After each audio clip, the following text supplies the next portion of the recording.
My name is Martha Louise Granger, and at 82 years old, I never thought I'd become a ghost in my own son's house. But that's exactly what happened on Trad Street in Charleston, where the Spanish moss hangs like funeral shrouds and the old money whispers through wrought iron gates. I used to be somebody, you know. For 37 years, I taught English literature at the College of Charleston. I raised 3 boys after my husband passed, put them all through college, and helped care for his aging parents until they drew their last breaths. I was the kind of woman who could quote Faulkner while frying okra, who knew when to speak up in faculty meetings and when to hold my tongue at church socials down at St. Michael's Episcopal. Now I eat my grits in silence at the breakfast table while my youngest son David reads his phone and my daughter-in-law Lena chatters about her latest real estate ventures. David's 55 now, works at the Port Authority, and Lena's 42 with ambitions bigger than Charleston Harbor. They moved me into their Ansonboro house 3 years ago after I had that little spell. Nothing serious, mind you, just got dizzy watering my camellias. "It'll be wonderful, Mama," David had said, his eyes soft like they were when he was little and wanted an extra bedtime story. "We'll take care of you." What he didn't say was that Lena had already been eyeing my old house on Queen Street, the one worth near $1 million now that all those Yankees started moving down here. These days, I spend my mornings in the small guest room they gave me, reading my worn copy of To Kill a Mockingbird while listening to the sounds of a house that doesn't want me. Lena's heels clicking across the hardwood, always in a hurry. David's truck starting up for work. Their daughter Emma, my granddaughter, rushing out for school without so much as a goodbye grandmama. Last Tuesday, I was sitting in the kitchen having my afternoon tea when Lena came home from showing a property. She was talking on that phone of hers, walking right past me like I was part of the furniture. "I know, Susan," she was saying to her sister up in Columbia, "but what are we supposed to do? She's just dead weight." Dead weight. Those words hit me harder than the time I fell off the church ladder hanging Christmas garland. I set my teacup down so carefully in its saucer, the way my mama taught me 60 years ago. My hands didn't shake, but something deep inside me shifted, like a door creaking open in an old house. I'd given David the down payment for this very house, $45,000 from the savings account. Herbert and I had built over 40 years of marriage. I'd co-signed their mortgage when Lena's credit wasn't quite good enough. I'd paid for Emma's dance lessons, her summer camps, her private school tuition at Ashley Hall when public school wasn't quite right, according to Lena. But here I was, dead weight. The following Thursday was Emma's school play at Porter God. She was playing Titania in their production of A Midsummer Night's Dream. I'd helped her practice her lines, shared stories about teaching Shakespeare to students who thought the bard was boring. We'd laughed together in my little room, and for a moment, I felt like grandmama again instead of the old woman who ate too slow and asked too many questions. "I'll be ready at 6:30, I told Lena that morning, wearing my good navy dress and the pearl earrings Herbert gave me for our 20th anniversary. She barely looked up from her coffee. "Ready for what?" "Emma's play. You said it starts at 7. Lena's laugh was sharp as sweet tea without sugar. "Oh, Martha, there won't be room in the car. David's picking up his boss and his wife. It's a networking thing." I sat in that empty house until nearly midnight, listening to the grandfather clock in their hallway chime every quarter hour. When they came home, laughing and talking about Emma's performance, not one of them mentioned my name. Emma ran straight to her room, probably told not to disturb old grandmama. The next Sunday after service at St. Michael's Sum, my old friend Eloise Pemberton pulled me aside in the churchyard. Eloise and I had taught together for 15 years before she retired to take care of her own mother. She had those sharp blue eyes that missed nothing, and she was studying me like I was a student who'd turned in a paper full of lies. "Martha Louise," she said, her voice gentle but firm, "you look like a woman who's lost her way. What's going on in that house on Trad Street?" I almost told her, almost let those words spill out like water through a broken levee. Instead, I smiled the smile I'd perfected over 8 decades of Southern womanhood. "Oh, you know how it is, Eloise. Just adjusting to being part of a busy household." But Eloise wasn't fooled. She squeezed my gloved hand. "You call me if you need anything at all. You hear me?" That night, I was washing my few dishes in the kitchen sink when Lena stormed in, her face flushed from whatever argument she'd been having with David in the living room. I'd asked earlier about using their car, my car, the one I'd signed over to them to drive to the Piggly Wiggly for some personal items. Nothing fancy, just some better reading glasses and maybe a new lipstick. You want money now too? She snapped, her voice rising like a kettle about to boil over. Just for the glasses, honey. I can barely read my prayer book anymore. That's when it happened. That's when Lena's hand came across my face with a crack that echoed through the kitchen like a gunshot. The sting burned my cheek, but the shame burned deeper. You're useless, she screamed. You want us to go broke for your old bones? We can't afford to keep taking care of you. I stood there, my hand pressed to my burning cheek, watching my son David in the doorway. He looked right at me, then turned back to his television like nothing had happened at all. That slap echoed through the kitchen of 427 Trad Street, like a church bell tolling for the dead. But I didn't cry, didn't crumble, didn't do any of the things Lena probably expected from a frail old woman. Instead, I stood perfectly still, feeling the heat spread across my cheek like spilled coffee, and watched my daughter-in-law's face transform from fury to something that looked almost like fear. As she started, then stopped, her hand still raised as if she couldn't believe what she'd just done. I touched my cheek gently, the way you might touch a baby bird that's fallen from its nest. I see, I said quietly, my voice steady as Sunday morning. I understand now.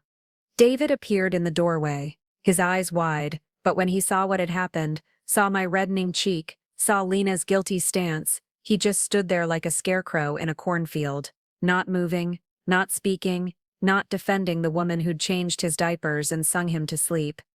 Mama, he started. Don't, I said, holding up my hand. Don't say a word you'll regret later. I walked to my room with my back straight, and my head high, the way my mother taught me to walk when the Reconstruction families tried to make us feel small at Charleston society gatherings. Behind me, I heard Lena hissing at David in that venomous whisper she used when she thought I couldn't hear. She's getting worse, David. More demanding, more difficult. We can't keep doing this. In my room, I sat at the small writing desk they'd grudgingly provided and pulled out Herbert's old leather journal. My husband had kept meticulous records of everything, our investments, our property, our plans for the future that got cut short when his heart gave out at 73. I hadn't looked at these pages in years, but tonight, with my cheeks still throbbing, I needed to remember who I used to be. Herbert's careful handwriting filled page after page, our savings account details, the deed to our Queen Street house, investment portfolios he'd managed with the precision of a ship's captain navigating Charleston Harbor, life insurance policies, the details of what we'd given to each of our boys over the years. For David alone, $45,000 for this house down payment, $12,000 for his wedding, $8,000 to help start Lena's real estate career, $15,000 for Emma's private schooling, the car I'd signed over, a nearly new Buick worth $28,000, and that was just what I could remember off the top of my head. I traced my finger over Herbert's notes about our investments. Even after all we'd given away, even after 12 years of careful living on my teacher's pension, there was still quite a bit left. Herbert had been smarter with money than anyone knew, including me, apparently. But it wasn't just the money that made me pause. It was something else I'd forgotten in all these years of trying to be the grateful, undemanding mother. Something tucked away in the back pages of Herbert's journal. Something about the house deed that made my heart beat a little faster. A knock on my door interrupted my reading. "Grandmama?" Emma's voice was soft, uncertain. "Come in, sweetheart." My granddaughter slipped in like a shadow, her 15-year-old face troubled. She'd inherited David's gentle brown eyes, but thankfully none of Lena's sharp edges. Yet, "I heard," she started, then stopped, her eyes fixed on my cheek where I knew a bruise was forming. "What did you hear, honey?" Mom was yelling, and Dad looked upset. "Are you okay?" I patted my lap, and she came over like she used to when she was small, before Lena decided she was too old for childish displays of affection with Grandmama. "I'm fine, Emma. Just fine." "You don't look fine. Your face?" "Sometimes," I said, stroking her long dark hair. "People say and do things they don't mean when they're stressed. Your mama works very hard, and having an old lady in the house isn't easy." Emma pulled back to look at me. "You're not just any old lady. You're Grandmama. You taught me to read Shakespeare. You make the best chess pie in Charleston. You know the story of every old house in the French Quarter. My heart squeezed like a fist. You remember all that? I remember everything. I remember when you lived in that beautiful house on Queen Street, and we'd have tea parties in your garden. I remember when you taught at the college, and students would stop you on King Street just to say hello. I remember when everybody knew Miss Martha Granger. Miss Martha Granger. I'd almost forgotten that woman existed. After Emma left, I locked my door, something I'd never done in this house before, and opened the drawer I rarely touched. Inside were documents I'd filed away and forgotten, the original mortgage papers for this house, life insurance policies, investment statements, and something else that made me sit back in my chair with surprise. The deed to 427 Trad Street wasn't just in David's name, it was in both our names, joint ownership with rights of survivorship. I'd forgotten about that detail, forgotten that the lawyer had insisted on it when I'd provided such a large portion of the purchase price.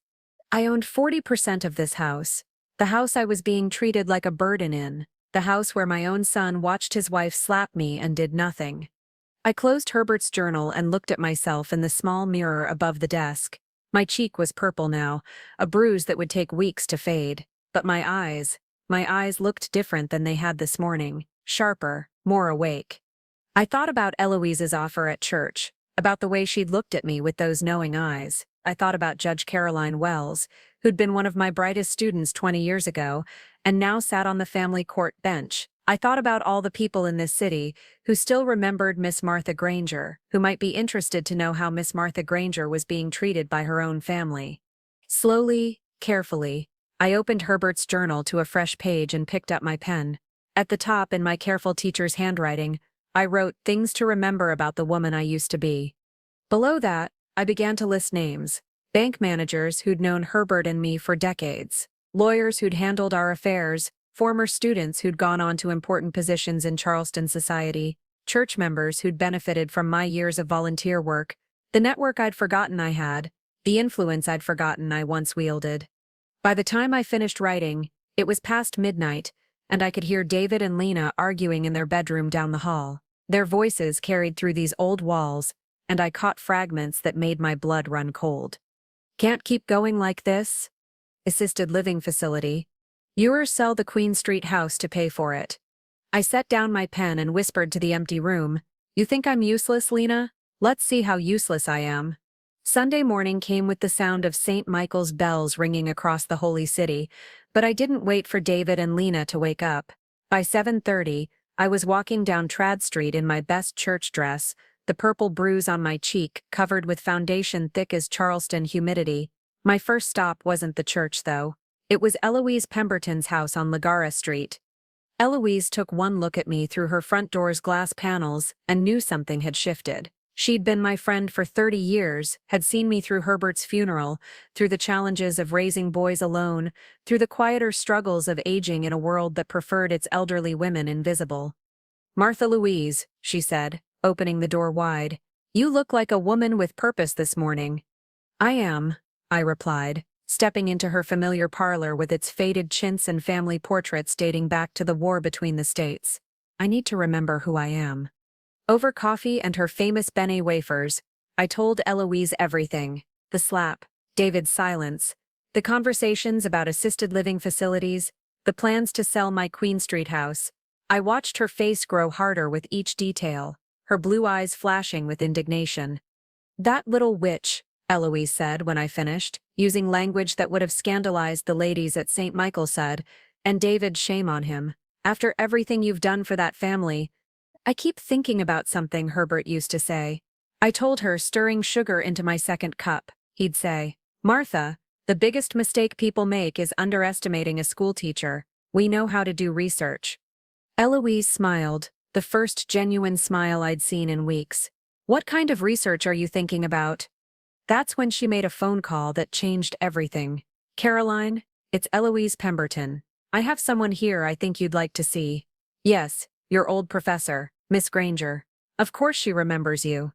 An hour later, Judge Caroline Wells walked into Eloise's parlor looking every inch the successful woman I'd hoped she'd become. She'd been one of my most promising students in the 80s, a girl from a working-class family who'd earned her way to law school through sheer determination and brilliant writing. Now she was the Honorable Caroline Wells, family court judge for Charleston County. "Miss Granger," she said. And I could see the 20-year-old student she'd once been in her smile. Caroline listened to my story with the careful attention that had made her such an excellent student. She asked questions, pointed, specific questions that reminded me why I'd encouraged her to pursue law instead of the teaching career she'd originally planned. "You said you have joint ownership of the house?" she asked, pulling out a small notepad. 40%, according to the original deed. "And they're planning to place you in a facility without your consent?" "That's what I overheard." Caroline exchanged a look with Eloise. "Miss Granger, I can't provide legal advice, judicial ethics, you understand. But I can tell you that you might want to speak with Thomas Middleton at Middleton, Ravenel and Associates. They handle elder law, estate planning, family matters. Tom was 2 years behind me at Charleston Law, and he's honest as Sunday morning." She wrote down the name and number on her card. "Tell him I suggested you call. And Miss Granger, that bruise on your face, even with makeup, if you ever need to document anything, you know where to find me." After church, where I sat with Eloise instead of my family, much to Lena's obvious irritation, I went home to an empty house. David and Lena had taken Emma to her friend's birthday party at Kiowa Island, which gave me the privacy I needed to make some important phone calls. Thomas Middleton's office was closed on Sunday, but his answering service connected me to his cell phone. When I mentioned Caroline Wells had referred me, he agreed to meet me Monday morning at 9. But first, I needed to understand exactly what I was working with. I spent Sunday afternoon going through every document Herbert had saved, every statement, every record of our financial life together. What I found took my breath away. Herbert had been more than careful with our money. He'd been brilliant. Our investments had grown substantially since his death, managed by a trust company he'd selected. The Queen Street house, now worth $1.2 million according to recent property assessments, was still entirely in my name. The savings accounts, the CDs, the municipal bonds, everything totaled more than $2.1 million. I sat in my little room, surrounded by papers that represented a lifetime of Herbert's careful planning, and realized something that made me laugh out loud for the first time in months. They thought I was poor. They thought I was dependent on them. They thought I was helpless. They had no idea. I thought about all the years I'd spent being grateful, being undemanding, being the quiet widow who didn't want to be a burden. I'd lived on my modest teacher's pension and let them assume that was all I had. I'd been so careful not to flaunt the money. Herbert had left me, so determined to be humble and modest and good. But humility, I realized, was a luxury I could no longer afford. That evening, I made another call, this one to First Citizens Bank, where Herbert and I had done business for 40 years. Margaret Simmons had been our personal banker since she was a young trainee, and now she was a vice president. "Mrs. Granger," she said when she recognized my voice. "It's so good to hear from you. How are you settling in with David's family?" "That's actually what I'm calling about, Margaret. I need to make some changes to my accounts. Can we meet this week?" "Of course. Is everything all right?" I looked at the bruise on my cheek in the mirror across from my desk. "Everything's about to be much better. I need to remember how to take care of myself." After I hung up, I opened Herbert's journal to a fresh page and began making lists, not just of my assets, though those were considerable, but of my connections, my history, my accomplishments. I'd been Dr. Martha Louise Granger, professor of English literature. I'd served on the boards of 3 Charleston charities. I'd been president of the historic Charleston Foundation. I'd mentored dozens of students who were now doctors, lawyers, judges, business leaders throughout the South. I'd forgotten that Martha Louise Granger was somebody before she became David's mother and Emma's grandmother, before she became the old lady eating silent breakfasts and asking permission to use her own car. When David and Lena came home that evening, I was sitting in the living room reading, something I hadn't done in their presence for months, afraid they'd think I was in the way. Lena glanced at me nervously, probably remembering the slap, probably wondering if I'd told anyone. "How was the party?" I asked pleasantly. "Fine," David mumbled, not meeting my eyes. "Emma looked beautiful in that dress. You know, I have a pearl necklace that would go perfectly with it, maybe for her sweet 16 next year." The look that passed between David and Lena didn't escape my notice. They were wondering about money again, about how much I might have, about what Emma might inherit. "That's very kind, Mrs. Granger," Lena said carefully. It was the first time she'd spoken to me since the slap. "Oh, please call me Martha," I replied with a smile. "After all, we're family." Later that night, as I prepared for bed, I heard them talking in their room again. But this time, their conversation was different. "She's acting strange," Lena whispered. "How do you mean?" "Different. Like, I don't know. Like she knows something." I smiled to myself as I turned off my light. Tomorrow I would begin to show them exactly what I knew, and exactly who they'd been dealing with all along. But tonight, for the first time in 3 years, I fell asleep feeling like Martha Louise Granger again. Monday morning at 9 o'clock sharp, I walked into the offices of Middleton, Ravenel and Associates on Broad Street, wearing my best navy suit and the pearl earrings Herbert had given me for our silver anniversary. The receptionist, a young woman who couldn't have been much older than Emma, looked at me with that polite confusion people reserve for elderly women who seem to have wandered into the wrong place. "I'm here to see Thomas Middleton," I said crisply. "I'm Martha Granger." "Oh," her eyes widened with recognition. "Yes, ma'am, Mr. Middleton is expecting you. Right this way." Thomas Middleton turned out to be a man in his early 50s with kind eyes and a firm handshake. His office was lined with law books and Charleston historical prints, the kind of serious, comfortable space that spoke of competence and discretion. "Mrs. Granger," he said, gesturing to a leather chair across from his desk. "Caroline Wells spoke very highly of you. She said you were one of the finest professors she ever had." "Caroline was one of my brightest students. I'm not surprised she's done so well for herself." I settled into the chair and placed my purse carefully in my lap. "I need your help with a delicate family matter." I told him everything: the slap, the conversations about assisted living, the plans to sell my property, David's silence. I showed him the bruise, now fading, but still visible. Most importantly, I showed him the documents I'd brought, the house deed showing my joint ownership, the investment statements, the property assessments. Thomas listened without interruption, occasionally making notes on a yellow legal pad. When I finished, he sat back in his chair and studied me with the same careful attention Caroline had shown.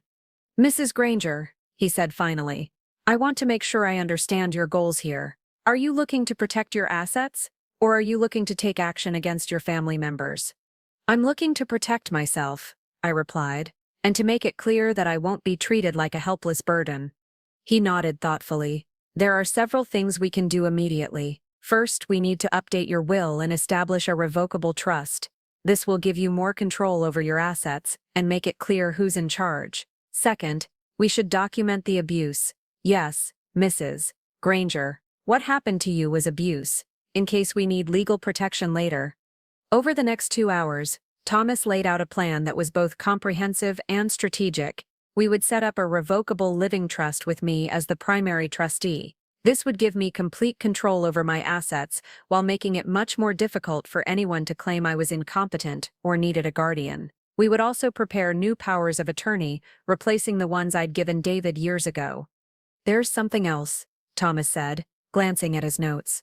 "Your joint ownership of the house gives you significant leverage. They can't sell without your agreement, and they can't force you to move out without your consent. In fact, if push came to shove, you could force a partition sale." "What does that mean?" "It means you could legally require the house to be sold and your share of the proceeds distributed to you. It's a nuclear option, but it's there if you need it." I left Thomas's office with a briefcase full of documents to review and sign, and a sense of purpose I hadn't felt in years.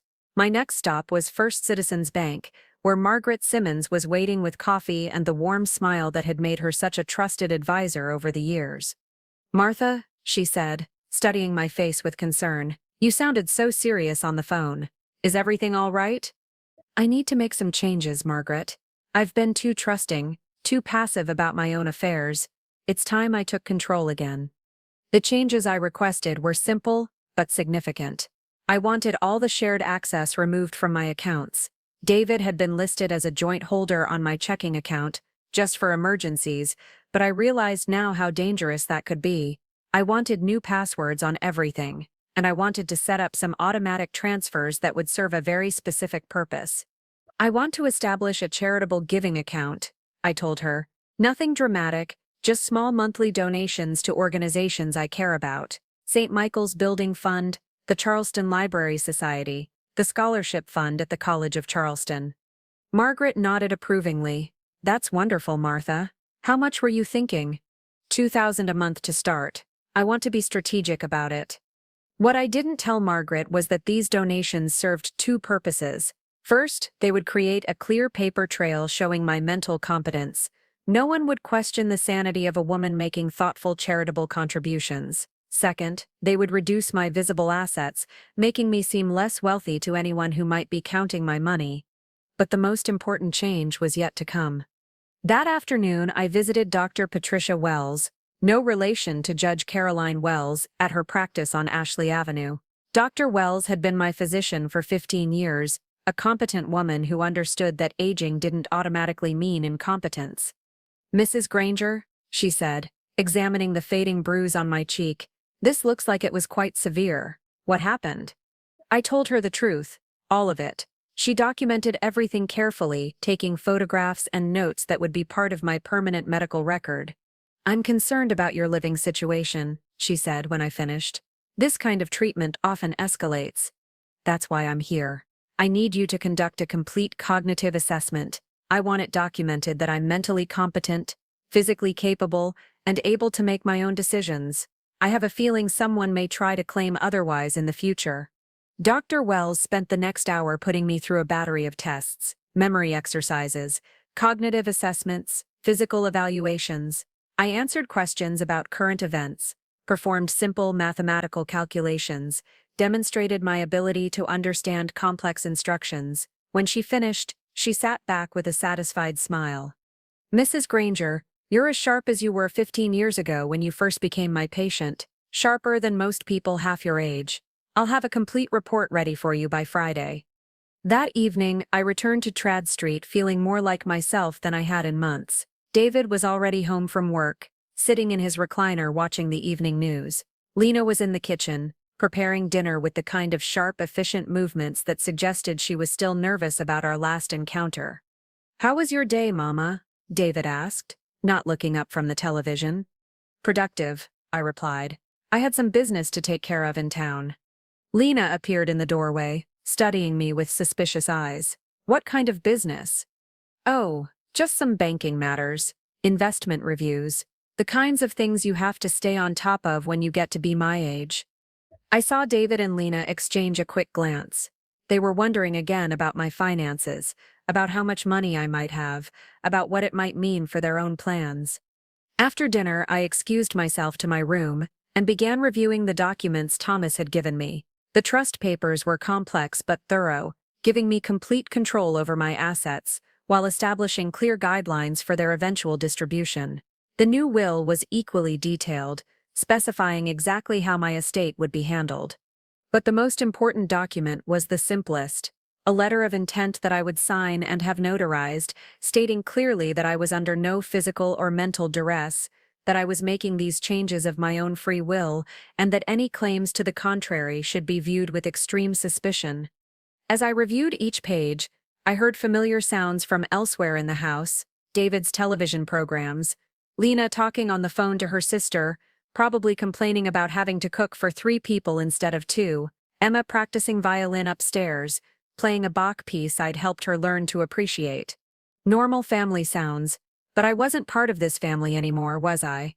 I was a problem to be solved, a burden to be managed, an obstacle to their plans. Well, let them make their plans. I was making plans of my own.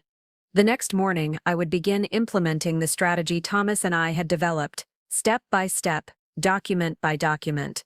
I would reclaim control over my own life, and if David and Lena thought they could force me into some substandard nursing facility while they sold my property and spent my money, they were about to learn something about the woman who'd raised 3 boys and taught literature to college students for nearly 4 decades. They were about to learn that Martha Louise Granger was nobody's victim. I opened Herbert's journal to a fresh page and wrote a single line at the top: "The education of David and Lena begins tomorrow." Then I turned off my light and went to sleep, already looking forward to the morning. The ambush came on a Thursday morning while I was having my coffee and reading the Post and Courier. I should have seen it coming. David had been unusually quiet for 3 days, and Lena had been making phone calls behind closed doors. But even after everything that had happened, I wasn't prepared for my own son to look me in the eye and tell me I was no longer welcome in his home. "Mama," David said, settling into the chair across from me at the breakfast table, "we need to talk." Lena appeared beside him like a shadow, her face set in the expression she used when negotiating difficult real estate deals. I noticed she was dressed more formally than usual, wearing her navy business suit and the pearls I'd given her for her birthday 2 years ago. "What's on your mind, son?" I asked, though something cold was already settling in my stomach. "We've been thinking about your situation," he said, not quite meeting my eyes. "About what's best for everyone." "My situation?" Lena stepped forward, her voice taking on that artificially sweet tone she used with difficult clients. "Martha, we know this living arrangement hasn't been ideal for any of us. You need more care than we can provide, and we need our privacy back." I set down my coffee cup very carefully. "What exactly are you saying?" "We've found you a lovely place," Lena continued, pulling out a glossy brochure, "Sunset Manor on John's Island. It's specifically designed for seniors, with activities and meal service and medical staff on call. You'll have friends your own age, proper care." "You want to put me in a nursing home?"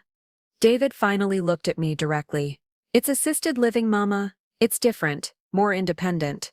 I studied the brochure Lena had placed in front of me. Sunset Manor looked institutional and depressing, despite the carefully staged photographs of smiling elderly residents. I'd driven past it once, a sprawling complex of low buildings surrounded by chain-link fence, the kind of place where people went to wait for death.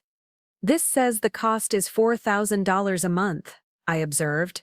"Don't worry about that," Lena said quickly. "We've already spoken to their financial coordinator. With your teacher's pension and Social Security, plus what we can get from selling the Queen Street house, there should be enough to cover it." There it was, the real plan. Ship me off to the cheapest facility they could find and sell my property to pay for it. I wondered how long they'd been plotting this, how many conversations they'd had about liquidating old Martha's assets. "And if I don't want to go?" David's face crumpled slightly, but Lena's expression hardened. "Martha, let's be realistic. You're 82 years old. You've had episodes of confusion." "I've never had any such thing." "The day you got dizzy watering your plants? The time you forgot to turn off the stove?" Lena's voice was gaining confidence, as if she'd rehearsed these lies. "We've been patient, but we can't be responsible if something happens to you." I looked at my son, really looked at him, this man I'd raised, whose scraped knees I'd bandaged, whose bedtime stories I'd read, whose college tuition I'd paid. He was sitting there letting his wife fabricate incidents of mental decline to justify warehousing me in a cut-rate facility. "David," I said quietly, "is this what you want?" He was quiet for a long moment. Then, "I want what's best for you, Mama, and for my family." "I see." I stood up slowly, my arthritis making the movement more deliberate than I'd intended. "When do you want me to leave?" Relief flooded both their faces. They'd expected a fight, tears, desperate pleading. Instead, they were getting the same calm dignity I'd shown when the college forced me into retirement, when Herbert's diagnosis came back terminal, when life dealt me blows I'd learned to absorb without breaking. "We thought, maybe this weekend?" David said hesitantly. "That's very soon." "We've already put down a deposit," Lena added. "And frankly, Martha, we think the sooner you get settled, the better. For everyone." I nodded thoughtfully. "I'll need to make some arrangements. Pack my things." "Of course. We'll help with everything." That afternoon, while David was at work and Lena was showing a house on Daniel Island, I made several phone calls. The first was to Thomas Middleton. "They're moving fast," he said when I explained the situation, "probably hoping to present you with a fait accompli before you can organize any resistance." "Can they legally do this?" "Not without a court order declaring you incompetent, which they don't have and won't get, but they can certainly make your life miserable if you try to stay." "Then I won't try to stay. Not yet." My second call was to a company that specialized in discreet surveillance equipment. What I had in mind wasn't exactly legal, but it wasn't exactly illegal either, and I suspected I was going to need evidence of what David and Lena said and did when they thought I was safely out of the way. The device arrived Friday morning, a tiny digital recorder that looked like a phone charger when plugged into the wall. While Lena was at her yoga class and David was at work, I installed it in their bedroom, positioned where it would capture conversations clearly, but remain hidden behind their nightstand. Saturday morning, they drove me to Sunset Manor with 2 suitcases and a box of books, the sum total of what they claimed I could fit in my new apartment. The place was even more depressing in person than in the brochure: institutional linoleum floors, fluorescent lighting, and the smell of disinfectant mixed with something that might charitably be called food. My room was barely larger than a college dormitory, with a narrow bed, a small desk, and a window that looked out onto the parking lot. The walls were painted that particular shade of beige that institutions use when they want to avoid making any sort of impression at all. "It's very nice," I said, because that's what they expected me to say. Lena was practically vibrating with relief. "See? I told you it would be perfect. Look, you have your own bathroom, and there's a common area where you can socialize." David hugged me awkwardly at the door. "We'll visit soon, Mama, and you can call any time." After they left, I sat on the narrow bed and looked around my new prison. Through the thin walls, I could hear Mrs. Patterson next door arguing with someone on the phone about her medication. Down the hall, a television was playing some soap opera at maximum volume. The whole place felt like a warehouse for discarded people. But I wasn't discarded, and I wasn't helpless.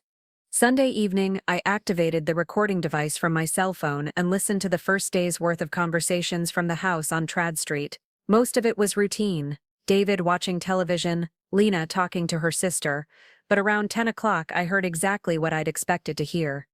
"God, it's so quiet without her here." Lena's voice came through clearly. "I feel terrible," David said. "Did you see her face when we dropped her off?"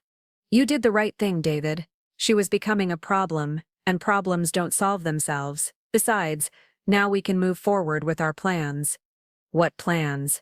"The Queen Street house, obviously. I've already called a realtor friend about listing it. With the market the way it is now, we're looking at probably 1.3 million, maybe more." "But Mama owns that house." Lena's laugh was sharp as broken glass.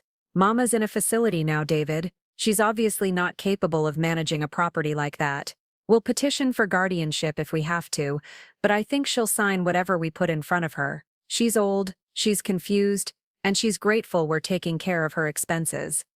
I turned off the recording and sat in my institutional bed, staring at the acoustic ceiling tiles. They planned to steal my house. They planned to claim I was incompetent, force me to sign over my property, and use the proceeds to keep me warehoused in this place while they lived comfortably on what I'd spent a lifetime building. But there was one thing Lena had gotten wrong in her calculations. I wasn't old and confused and grateful. I was old and angry and very, very smart. Monday morning, I called Thomas Middleton from the phone in the common area, speaking quietly while the other residents watched their morning talk shows. "I have everything I need," I told him. "Are you ready to file that restraining order?" "Consider it done. By tomorrow morning, they won't be able to sell so much as a doorknob without your written permission." After I hung up, I sat in one of the worn recliners and looked around at my fellow residents. Most of them seemed defeated, forgotten, waiting for children who rarely visited and phone calls that never came. But not all of them. In the corner, a distinguished-looking man was reading the Wall Street Journal and making notes in the margins. At a small table, 2 women were playing chess with the intensity of tournament competitors. Maybe Sunset Manor was a warehouse for discarded people, but sometimes, I reflected, warehouses contained treasures that nobody expected to find. And sometimes those treasures were just waiting for the right moment to remind the world of their value. I'd been at Sunset Manor for exactly 1 week when I discovered that the most dangerous thing David and Lena had done wasn't putting me there, it was underestimating what I might accomplish once I arrived. They'd expected me to disappear into institutional anonymity, to become just another forgotten old woman waiting for the end. Instead, I found something I hadn't expected: my voice. It started with the library. Every nursing facility has one, usually a closet-sized room filled with donated romance novels and outdated magazines. But Sunset Manor's library was different. It was actually quite spacious, with tall windows facing the marsh and decent lighting. The problem was the books themselves, a sad collection of worn paperbacks and Reader's Digest condensed volumes that no self-respecting reader would choose. I was examining the dismal selection when I heard someone clear their throat behind me. "Terrible, isn't it?" said a cultured voice with the remnants of a Charleston accent. I turned to find the distinguished gentleman I'd noticed reading the Wall Street Journal. Up close, he was even more impressive, easily 6 feet tall despite his 80-something years, with silver hair and intelligent dark eyes behind wire-rimmed glasses. "I'm Robert Harris," he said, extending his hand. "And you're the new resident everyone's talking about." "Martha Granger. And what exactly are people saying?" His smile was genuinely warm. "That you're the first person to move in here voluntarily in about 5 years. That you taught English literature at the College of Charleston. And that you seem remarkably present for someone whose family felt she needed assisted living."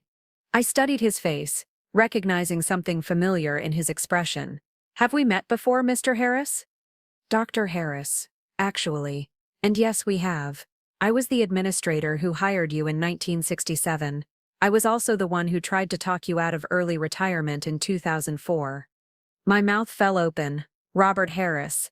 Oh my goodness. But what are you doing here?" His expression darkened slightly. "My stepson convinced me I needed professional care after I had a minor stroke last year. Turned out he needed my house more than I needed professional care. Sound familiar?" It sounded very familiar indeed. Over the next few days, Robert, he insisted I call him Robert, introduced me to what he called the thinking residents. There were more of them than I'd expected. Margaret Chen, a retired federal judge who'd been placed here by her nephew. James Montgomery, a former bank president, whose daughter had decided he was too isolated in his downtown condo. Patricia Williamson, a retired surgeon whose son had moved her here after she'd been widowed. All of us shared similar stories. All of us had been pushed into Sunset Manor by family members who seemed more interested in our assets than our welfare, and all of us were far more competent than our relatives wanted to admit. "The thing is," Margaret told me over coffee in the common room, "places like this depend on residents being passive, grateful, accepting whatever they're given." "What happens when residents aren't passive?" I asked. James smiled grimly. "That's what we're about to find out." It started small. I organized a book discussion group, beginning with To Kill a Mockingbird, one of the few decent novels I'd found in the library. 8 residents showed up the first week, including several who claimed they didn't read much anymore. By the 3rd week, we had 15 people engaged in passionate discussions about justice, morality, and standing up to institutional power. The discussions were so lively that other residents began drifting over to listen. Soon we'd moved to the main common area, where my voice, trained by decades of teaching, could easily carry to the back of the room. That's when I made my first tactical error. I got comfortable. Thursday afternoon, I was leading a discussion about Atticus Finch's moral courage when the facility director, Mrs. Kowalski, appeared at my elbow. "Mrs. Granger," she said, in the syrupy voice staff used when they wanted residents to feel like children, "perhaps these discussions would be better held in the library. Some of our residents are trying to watch their programs." I looked around the room. Half the residents were engaged in our discussion. The other half were staring mindlessly at a game show turned up too loud. But Mrs. Kowalski wanted us hidden away where we wouldn't disturb the profitable passivity of her other customers. "Of course," I said pleasantly. "We'll move to the library." But that night, I called Thomas Middleton with an update on my situation and a new request. "I need you to research the ownership structure of Sunset Manor," I told him. "I also need to know about their state licensing, their inspection reports, and their financial situation."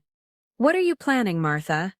"I'm planning to remind some people that warehousing competent adults against their will has consequences." Friday morning brought the news I'd been waiting for. Thomas called early to report that the restraining order had been served. "David and Lena tried to list the Queen Street house yesterday," he told me. "The realtor had to inform them that the property is now under court protection pending resolution of a family dispute. They can't so much as change the locks without your written permission." "How did they react?"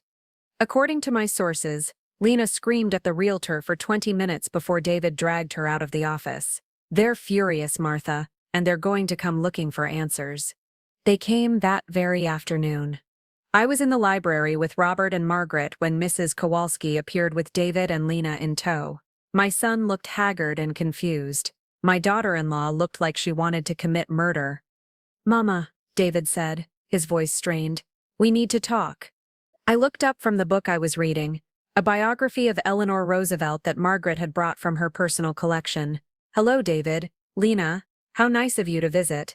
"What the hell did you do?" Lena exploded, her careful composure finally cracking. "We can't sell the house. Some lawyer is claiming you have joint ownership."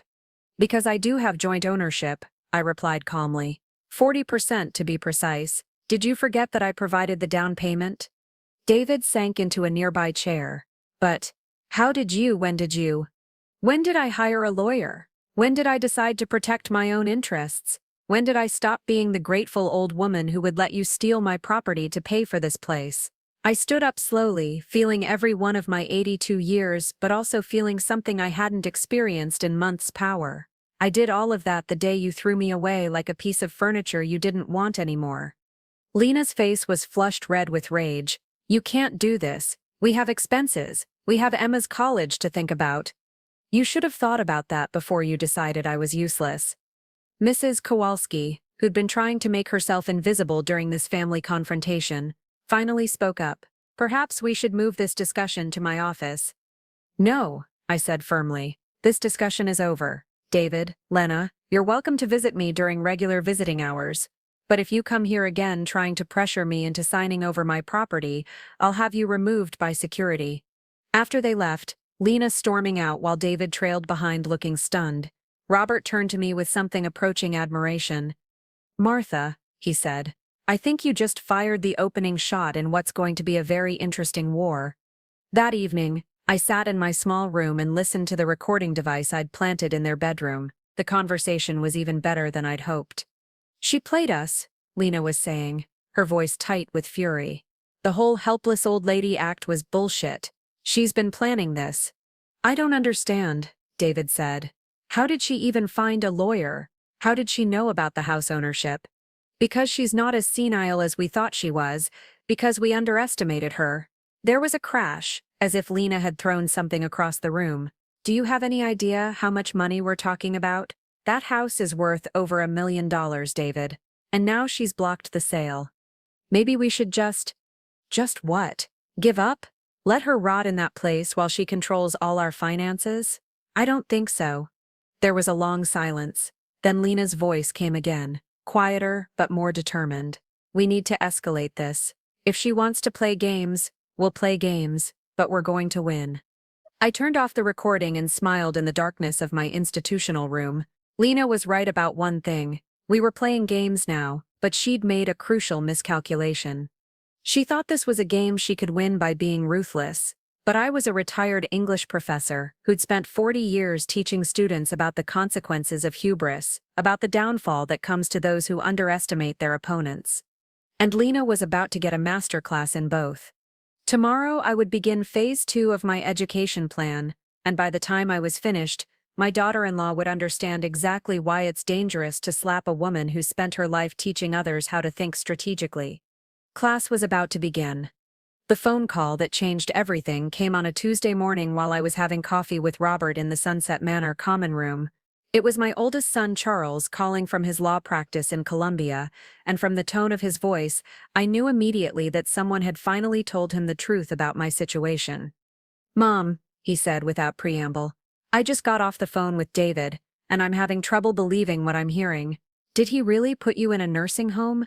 I excused myself from Robert and found a quiet corner where we could talk privately. "It's assisted living, Charles. And yes, your brother decided I needed professional care." "Professional care for what, Mom? I talked to you 3 months ago, and you were fine. You were reading, gardening, planning to audit some classes at the college. What happened?" Charles was always the most perceptive of my sons, the one who'd inherited my analytical mind along with his father's stubborn streak. He was also the only one who'd built a successful career without my financial assistance, making his way through law school on scholarships and part-time work. "It's complicated, son." "Then uncomplicate it for me. Start from the beginning." So I did. I told him about becoming invisible in David's house, about the slap, about overhearing their plans to sell my property. I told him about the assisted living facility they'd chosen, and how they'd presented it as a fait accompli. I didn't mention the lawyers or the strategic moves I'd already made. I wanted to see what Charles would do with just the basic facts. The silence on his end of the phone stretched so long I thought we'd been disconnected. "Charles? Are you there?" "I'm here." His voice was different now, carrying the cold anger he'd developed as a prosecutor before moving into private practice. "Mom, I need to ask you something, and I need a straight answer. Are you mentally competent? Are you capable of making your own decisions and living independently?" "Son, I'm sharper now than I was 10 years ago. I read 3 books a week. I balance my checkbook to the penny. And yesterday I helped another resident here write a letter to the state insurance commissioner about billing irregularities. Does that sound like someone who needs institutional care? It sounds like someone whose family has lost their damn minds." The profanity was unlike Charles, who'd always been careful with his language. "Miranda and I are driving down this afternoon. We'll be there by 4. Charles arrived with his wife Miranda at exactly 4 o'clock, looking every inch the successful attorney in his tailored suit and expensive tie. Miranda, a former nurse who'd given up her career to raise their children, took one look around Sunset Manor's lobby and her face tightened with professional disapproval. "This isn't an assisted living facility," she murmured to Charles as we walked toward my room. "This is a nursing home with better marketing." My room, which I'd tried to make comfortable with a few personal belongings, looked even smaller and more institutional with visitors in it. Charles sat heavily on the single chair while Miranda perched on the edge of my narrow bed. "Mom," Charles said, "I need you to tell me everything. Not the polite version you gave me on the phone. Everything." This time, I held nothing back. I told them about Lena's increasing hostility, about being excluded from family activities, about asking permission to use the car I'd given them. I told them about the slap and David's silence. Most importantly, I told them about overhearing the plans to liquidate my assets. Miranda's face grew more horrified with each detail. "Charles," she said quietly, "this is elder abuse. Textbook elder abuse." "I know." He was making notes on a legal pad, his prosecutor's instincts kicking in. "Mom, you said they wanted to sell the Queen Street house?" "That's what I heard." Lena said they could get $1.3 million for it, maybe more. Charles and Miranda exchanged a look. "Mom," Miranda said gently, "do you have any idea how much your total assets are worth?" I almost smiled at that. "More than they think." Charles leaned forward. "What do you mean?" So I told them about my visits to Thomas Middleton and Dr. Wells, about the trust I'd established, and the competency evaluation I'd requested. I told them about the recordings I'd made and the restraining order that had blocked the house sale. When I finished, Charles was staring at me with something that looked like amazed respect. "Mom," he said slowly, "you've been busy." "I've been protecting myself, since no one else seemed inclined to do it." Miranda stood up and walked to my small window, looking out at the parking lot. "Martha, I have to ask, why didn't you call us? Why didn't you tell us what was happening?" It was a fair question, and one I'd been asking myself. I suppose I didn't want to be a burden to anyone, and I thought I could handle it myself. "You're not a burden," Charles said firmly. "You're our mother, and what David and Lena did is unconscionable." That's when I told them about the visit David and Lena had made the week before, about Lena's rage when she learned about the blocked sale, about the threats I'd overheard on my recording device. Charles's expression grew darker with each detail. "They threatened you?" "Not directly, but Lena said they were going to escalate things. I'm not sure what that means, but I suspect I'll find out soon." Miranda returned from the window and sat beside me on the bed. "Martha, I want you to know something. Charles and I have been talking about this since his phone call this morning. If you want to come stay with us in Columbia, you're more than welcome. We have plenty of space, and the kids would love having their grandmother around more often." The offer was tempting, more tempting than they could know. But I'd started something here, and I wasn't ready to abandon it. "That's very kind, Miranda. But I'm not ready to run away just yet. I have some things I need to finish." Charles studied my face with the careful attention he'd once reserved for hostile witnesses. "The kind of things that will make sure David and Lena never treat another elderly family member the way they've treated me." Before they left, Charles had one more surprise for me. Mom, there's something else. Lena called Miranda yesterday. Before I knew anything about this situation, she wanted to know if we'd be willing to contribute to your care costs. What did you tell her? Miranda's smile was sharp as a scalpel.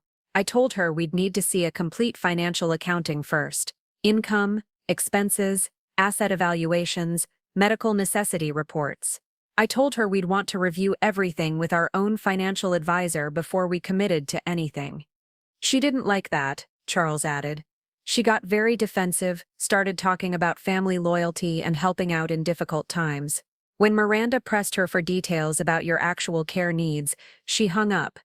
After they left, I sat in the common room thinking about everything that had been said. Charles and Miranda's visit had crystallized something important for me. This wasn't just about my situation anymore. It was about a pattern of elder abuse that was probably happening to families all across Charleston, all across the country. Robert found me there an hour later, still lost in thought. "You look like someone who's just had a revelation," he observed, settling into the chair beside me. "I think I have. Robert, what if this isn't really about the money? What if it's about something deeper?" "What do you mean?" I thought about David's silence when Lena slapped me, about the way he'd avoided eye contact when they'd brought me here, about the guilt in his voice when he'd called to explain the situation to Charles. What if David knows this is wrong, but he's too weak to stand up to his wife? What if he's not really the villain here? Robert considered this. Does it matter? He still allowed it to happen. It matters because it changes my strategy. If David is redeemable, then maybe there's a way to resolve this that doesn't destroy my relationship with my granddaughter. That night, I made a decision. It was time to find out which of my sons I'd really raised, and which one had been shaped by a woman who saw elderly relatives as problems to be solved rather than people to be cherished. It was time to give David a chance to choose his side in this war his wife had started. But first, I had one more strategic move to make, one that would change the balance of power permanently and show everyone involved exactly what they were really dealing with. The next morning, I would call Thomas Middleton and implement the final phase of my plan. By the end of the week, David and Lena would understand that they weren't just fighting a confused old woman anymore. They were fighting someone who'd spent her entire career teaching young people how to think strategically, how to research thoroughly, and how to win arguments through superior preparation. Class was almost over. It was time for the final exam. The Charleston County Sheriff's deputy was a polite young man named Officer Jenkins who looked uncomfortable with his assignment, but determined to do his job properly. Behind him stood Thomas Middleton, briefcase in hand, and behind Thomas stood me, Martha Louise Granger, about to reclaim my own home after 2 months of institutional exile. "Mrs. Granger," Officer Jenkins said, consulting his paperwork, "you understand that this court order gives you the right to enter the property and establish residence, but the current occupants have certain rights as well?" "I understand perfectly, officer. I also understand that I own 40% of this house and never gave anyone permission to bar me from entering it." We were standing on the front steps of 427 Trad Street at exactly 9 o'clock on a Friday morning, a time I'd chosen carefully. David would be at work.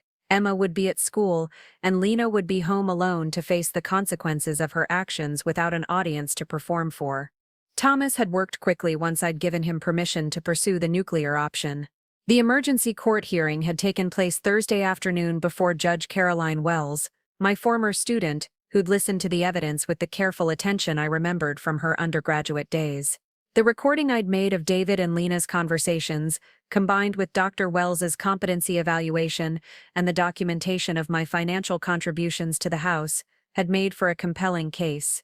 Joint owners have equal rights to occupy the property, Judge Wells had ruled. Mrs. Granger may return to her residence immediately. Officer Jenkins rang the doorbell, and we waited. From inside I could hear Lena's voice raised in what sounded like a heated phone conversation. When she finally opened the door, her face went white as Charleston cotton. What are you doing here?" she stammered, looking from me to the officer to Thomas. "I'm coming home," I said simply. "Officer Jenkins, may I see the court order, please?" The deputy handed Lena the official document. As she read it, I watched 20 years of confidence drain from her face like water through a broken levee. "This is impossible," she whispered. "You can't This is our home. 40% of it is my home, I corrected gently. And I'm exercising my legal right to occupy my own property. You have 30 days to make other arrangements. I walked past her into the house. I'd been thrown out of 2 months earlier. Everything looked the same, but smaller somehow, as if my absence had diminished the very walls. In the kitchen, I could see they'd removed my few personal items from the windowsill, my small ceramic teapot, the prayer plant I'd been nurturing, the photograph of Herbert and me on our wedding day. Where are my belongings? I asked. Lena was still clutching the court order, her hands shaking. We put them in storage, we didn't think. You didn't think I'd be coming back. I understand. Officer Jenkins, I'll need those items returned within 24 hours. The young deputy nodded. Ma'am, if there are any problems with compliance, you call the sheriff's office directly.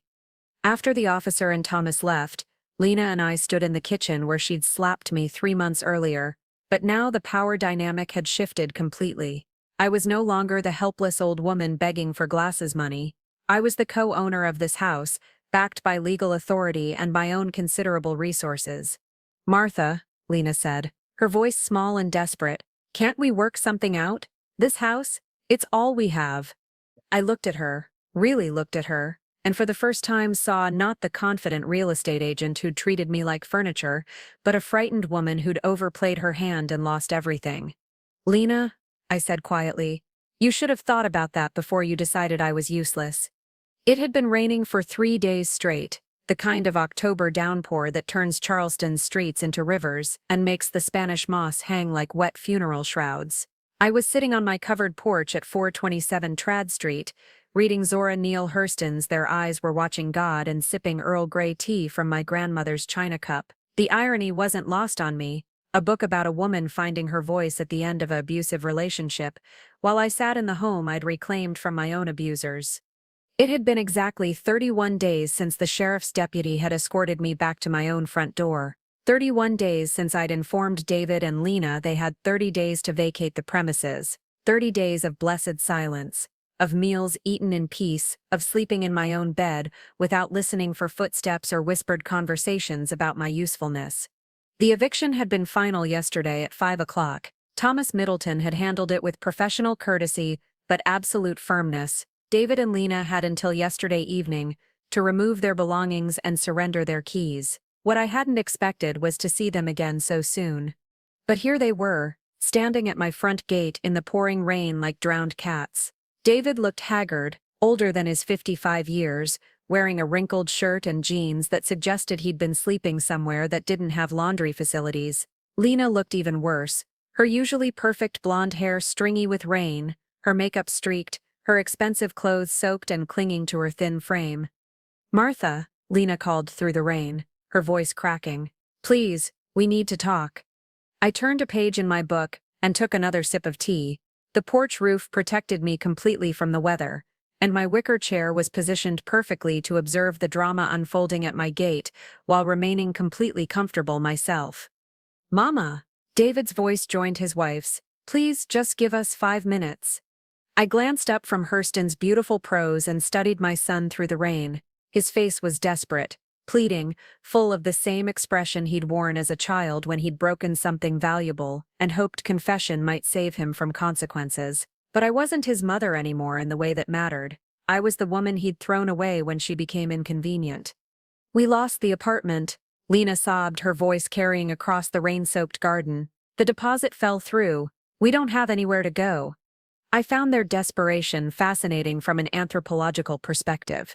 These were the same people who'd slapped me, called me useless, dumped me in a nursing facility, and tried to steal my property.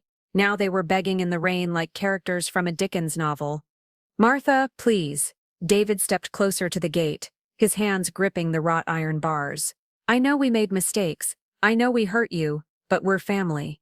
Emma needs stability. She's been staying with friends for weeks. At the mention of my granddaughter, I felt a flicker of something that might have been sympathy. Emma was innocent in all this, a 15-year-old girl caught between her parents' greed and her grandmother's justice. But that sympathy wasn't enough to overcome 3 years of humiliation and abuse. I turned back to my book. Hurston's protagonist was learning to speak her truth after years of silence. There was a lesson there for all of us. The rain continued, and so did their pleas. Lena alternated between sobs and angry demands, her true nature showing through her desperation. David just stood there getting soaked, occasionally adding his voice to hers but mostly looking defeated. I noticed that neither of them apologized for what they'd done. They were sorry they'd been caught, sorry they'd lost, sorry they were suffering consequences, but not sorry for the months of cruelty they'd inflicted on an elderly woman who'd given them everything. After an hour, they tried a different approach. Lena produced her phone and began making calls, probably to friends or relatives who might intervene on their behalf. I heard fragments of conversations through the rain, pleas for money, for places to stay, for someone to convince the old woman to be reasonable. "She's vindictive," Lena screamed into her phone, apparently forgetting that vindictive person was sitting 20 feet away. "She's doing this out of spite. She has millions of dollars and she's letting her own family be homeless." I smiled at that.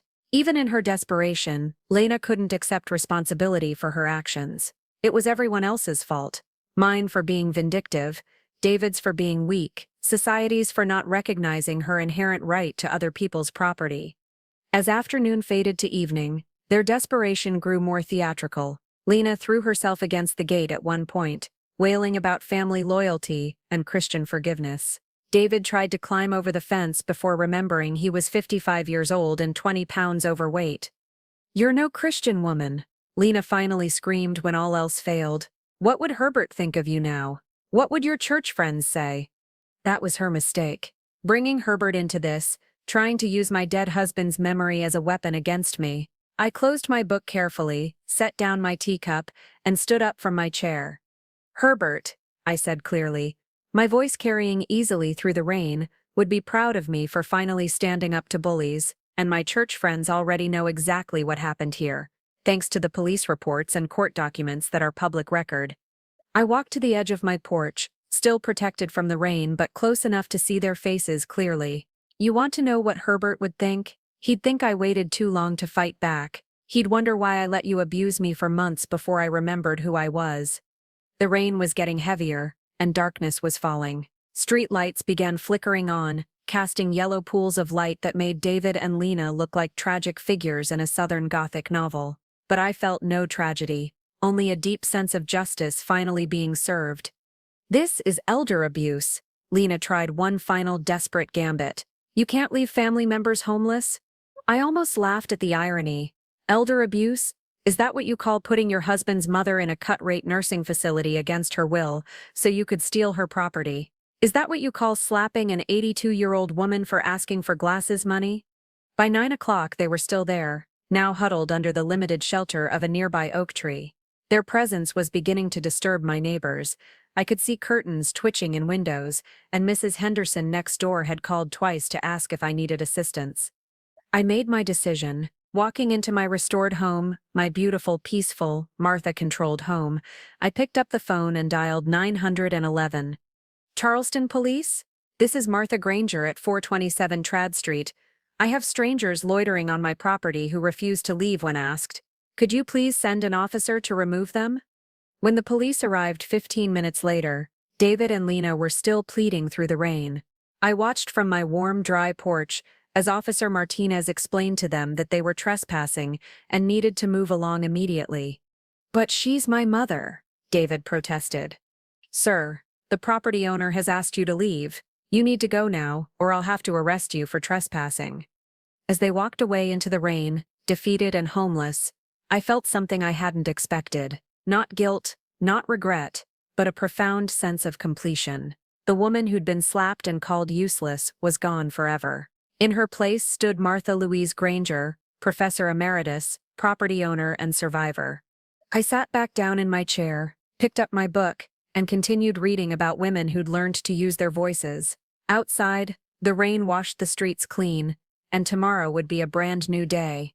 1 year later, I was sitting in the restored parlor of my Queen Street home, the one I'd bought back from myself at a very reasonable price after David and Lena's financial situation collapsed completely. The afternoon light streamed through windows I'd had professionally cleaned, illuminating dust motes that danced like tiny spirits celebrating my return to independence. Eloise Pemberton sat across from me in her favorite chintz chair, the one she'd claimed 20 years ago when we'd started our monthly tea ritual.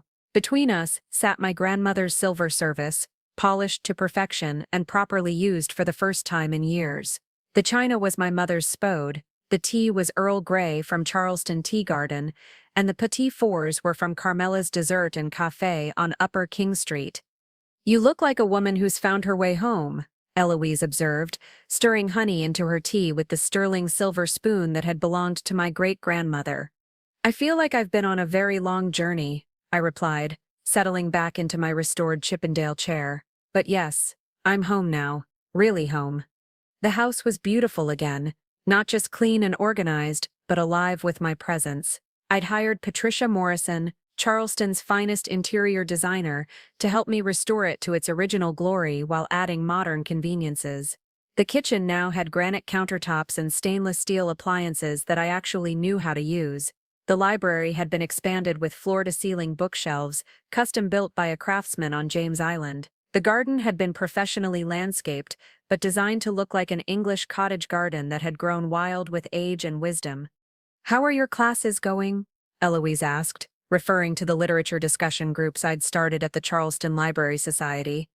"Better than I'd dared hope. We have 35 regular attendees now, and they're reading at a level that would challenge college juniors. Last week we discussed Toni Morrison's Beloved, and the insights these seniors brought to the discussion would have impressed my former colleagues at the college." It was true. The Silver Scholars, as we'd dubbed ourselves, had become something of a phenomenon in Charleston's cultural circles. We met twice weekly at the library's gracious reading room, and our discussions had grown so popular that the Post and Courier had written a feature article about the professor who wouldn't retire. The piece had been picked up by Southern Living magazine, and suddenly I was getting calls from retirement communities across the South asking me to consult on their programs. "And Robert Harris is still your co-facilitator?" Eloise asked with a slight smile. I felt warmth creep up my neck. Robert had moved out of Sunset Manor 6 months ago, after his stepson's financial scheming had been exposed in a very public legal battle. He'd bought a charming carriage house on Queen Street, just 4 blocks from my own restored home, and our friendship had deepened into something that felt both comfortable and thrilling. "Robert brings a different perspective to the discussions," I said carefully. "His background in administration helps balance my literary focus." "Martha Louise Granger," Eloise said, setting down her teacup with a decisive clink. "You're blushing like a schoolgirl. At 83, I find that absolutely delightful." Before I could respond, the mailman's footsteps echoed on my front porch. I excused myself to collect the afternoon delivery, expecting the usual mix of catalogs, bills, and invitations to charity events. But today there was something different. A pale blue envelope addressed in careful teenage handwriting. Emma, my granddaughter, had written to me. I carried the letter back to the parlor, my heart beating faster than it had in months. Over the past year, I'd had no contact with my youngest son's family. Charles had kept me updated on their situation. David had found work at a shipping company in Savannah. Lena was selling insurance, and they were renting a small apartment near Emma's new school. But I'd heard nothing directly from Emma herself. "Go ahead," Eloise said gently. "Read it." I opened the envelope carefully, not wanting to tear the precious paper inside. Emma's handwriting was even more beautiful than I remembered. She'd always been gifted with words, something I'd hoped to nurture before everything fell apart. "Dear Grandmama," the letter began, and I had to pause to compose myself before continuing. "I know it's been a year since we've talked, and I know a lot of awful things happened that I still don't completely understand. But I wanted you to know that I remember everything you taught me. I remember the stories you used to tell about strong women in literature. I remember how you helped me memorize Shakespeare sonnets when I thought they were too hard. I remember the chess pie recipes and the garden walks and all the times you made me feel like I was smart enough to understand grown-up books." I had to stop reading and reach for my handkerchief. Eloise waited patiently while I gathered myself. "I'm 16 now, and I'm reading Jane Eyre for my English class. Every time Jane stands up for herself, I think about you. I think about how you taught me that quiet doesn't mean weak, and that sometimes the strongest thing you can do is know your own worth. I wanted to tell you that I understand now why you did what you did, and I wanted to tell you that I'm proud to be your granddaughter." The letter continued for 2 more pages, filled with updates about school, her writing ambitions, and her acceptance to a summer program for gifted students at the University of South Carolina. She ended with a request that made my heart sing. "If you're willing, I'd love to hear your voice again. And maybe, if it's okay, I could visit you this summer. I have so many questions about literature and life, and how to be a strong woman in a world that doesn't always want women to be strong." "Good news, I hope?" Eloise asked when I finished reading. "The best news," I replied, wiping tears I wasn't ashamed to shed. "My granddaughter wants to reconnect. She wants to learn." That evening, after Eloise had gone home and I'd called Emma to arrange her summer visit, I sat at my writing desk composing a response to her letter. But first, I had something to send her. A book that had arrived just that morning from my publisher. The book was my own work, finally. At 83, I'd written my first published book, a collection of essays about literature, resilience, and the power of women who refuse to be silenced. The publisher had suggested several titles, but I'd insisted on The Power of Quiet Women: Lessons from Literature and Life. I inscribed the first copy to Emma, "For my brilliant granddaughter who understands that strength comes in many forms. Never let anyone convince you that your voice doesn't matter. All my love, Grandmama." As I sealed the package, the phone rang. The caller ID showed a number I didn't recognize, but the voice was familiar. Dr. Jennifer Hartley, Dean of Alumni Affairs at the College of Charleston. "Dr. Granger," she said. "I hope I'm not calling too late. I wanted to discuss an opportunity that I think might interest you." "Of course, Jennifer. How can I help?" "We're planning our annual Distinguished Alumni event for next spring, and we'd like you to be our keynote speaker. The theme is Lifetime Impact, and after everything you've accomplished in your post-retirement years, the community programs, the published book, the advocacy work, the selection committee was unanimous."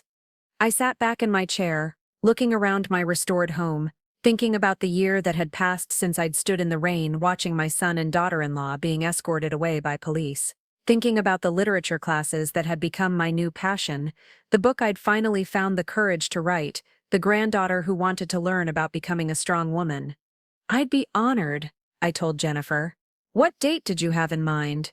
After we finished the arrangements, I poured myself one last cup of tea and sat in my favorite chair by the window overlooking the garden. The camellias were blooming, the ones I'd planted when Herbert and I first bought this house 43 years ago. They'd survived neglect, harsh weather, and my long absence. Now they were thriving again, just like their owner. Tomorrow, Robert would come for dinner, and we'd discuss the Flannery O'Connor stories our Silver Scholars would be reading next week. Tomorrow, I'd call Emma and hear her voice for the first time in a year. Tomorrow, I'd begin preparing a keynote speech about lifetime impact and the power of women who refuse to be discarded. But tonight, I sat in my own home, in my own chair, drinking tea from my own china, surrounded by my own books and memories, and the quiet satisfaction of a woman who'd reclaimed her life from those who'd tried to steal it. Outside, Charleston settled into evening with the gentle sounds of a city that had seen centuries of struggle and survival. And inside, Martha Louise Granger, professor, author, survivor, raised her teacup in a silent toast to second chances and the power of quiet women who finally decide to speak.